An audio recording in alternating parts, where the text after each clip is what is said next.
2020. Ça partait de notre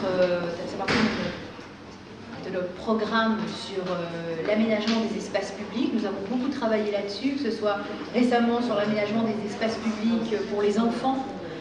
Et là, c'était l'aménagement de nouveaux espaces publics pour la ville de Glasgow. Mais ça allait beaucoup plus loin que ça.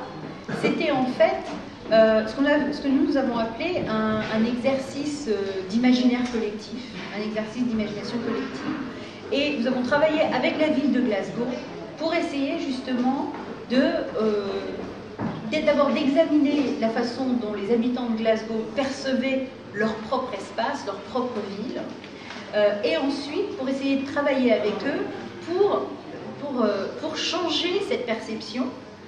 De quoi rêvait-il? Nous avions produit par exemple d'abord dans un premier moment un diagnostic.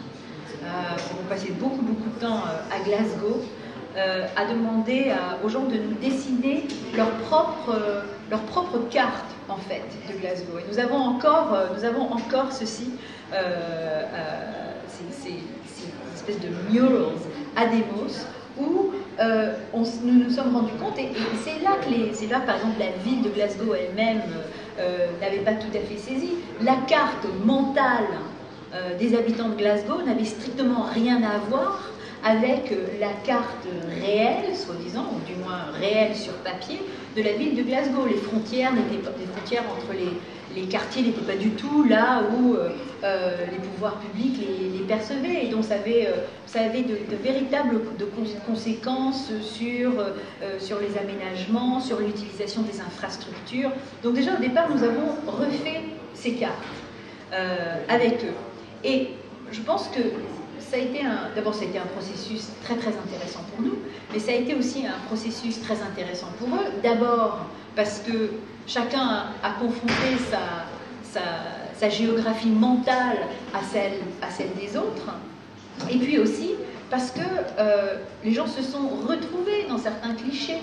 Et lorsque nous les avons laissés, lorsque nous les avons encouragés à discuter, il était évident que Glasgow était encore dépeinte comme une ville où il ne se passait pas grand-chose, avec un grave problème de boissons, de drogue, problème d'abord de malaise collectif, mais aussi de malaise physique, de surpoids, de graves problèmes de diabète, enfin une ville qui était en proie à toutes sortes de maux, alors que en fait, lorsque chacune de ces personnes se parlait, il se trouvait que finalement il ne connaissait finalement que très peu de gens qui étaient si mal à l'aise que ça. Il connaissait plein d'endroits où on faisait des expériences sociales intéressantes.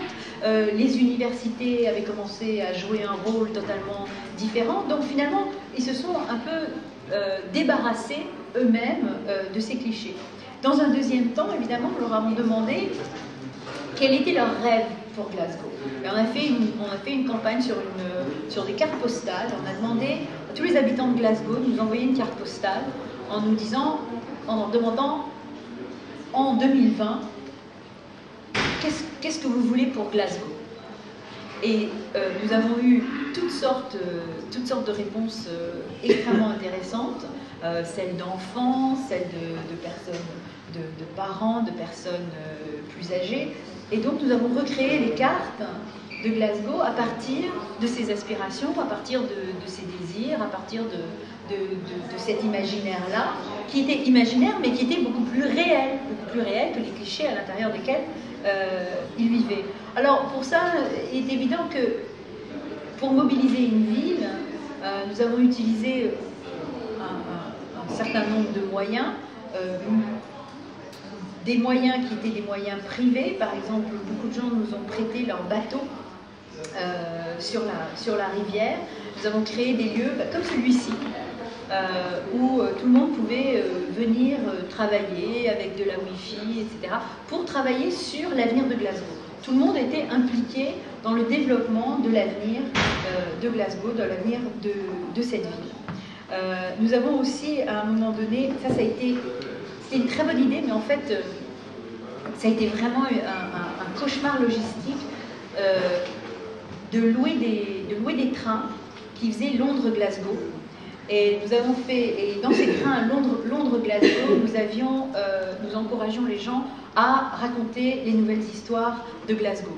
Alors, ça a bien marché pour les gens qui étaient dans le train, mais jamais, et c'est là que nous avons atteint les limites de notre organisation de 25 personnes, n'est-ce pas? Jamais nous n'avons pu réquisitionner la centaine de trains dont nous aurions pu avoir besoin. Malgré tout, ça a été une expérience, une expérience amusante et une expérience qui, d'un point de vue de la recherche, n'a pas donné forcément les résultats escomptés, mais qui a contribué à toute cette démarche.